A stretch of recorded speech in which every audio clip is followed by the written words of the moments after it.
Hi staff and students. Quick thing about handing in an assignment properly.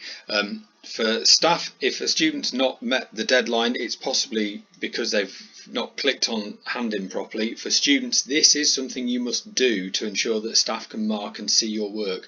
So I'm going to use this demo assignment here, click on the assignment, and then to add your work to the assignment hand in, you click Add Work.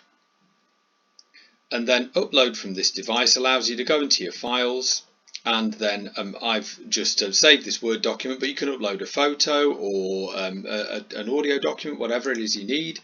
Click on open, and in it goes and wait for it to upload. Then you click done.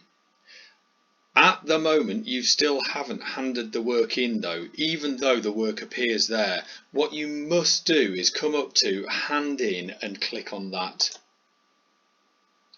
There you go, you get a lovely graphic to say you've handed it in fine, and it tells you when you've handed that in. Once staff see you hand this in, student, it tells them that you've handed it in, and they can see your name, and then next to it will say handed in, which means you've completed the task, and then everyone's happy. Thank you.